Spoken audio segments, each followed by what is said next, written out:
Yakni benta jongga kubor la 100p daga fatafat online shopping store. Usambut Menteri Rangba ke Jela Megilea ulah pentip bak ke Sorkar Jela ke Leit Jurip ya ke Iewduh Lashai ke SNGI kenang benla ben ayah kerai halor ke Jingplie ya ke Iewduh. Ya ke Leit Jurip ondan lang Menteri Kokot ke Khia uba ILHEC u Director ke DHSMI u Dr. Amanwar lembat UCM ke Hima Melim u CM ke KCDC lem bat ki katukat ni ke dokot jong kinong song yo. Tomorrow we are going for inspection. Myself, Honorable Health Minister, and then DCA and Urban Affairs Minister, along with the team of officers, DHS, and not only that, Deputy Commissioner of Shillong, KHDC, as well as the aim of Malaysia and the association, Traders Association of Iewduh Market. So tomorrow we are going down.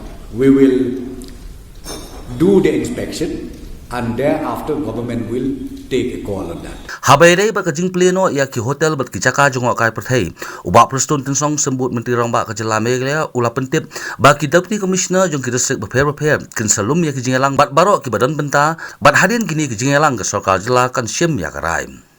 To again reopening of hotels and then homestays, restaurants, and then tourist spot.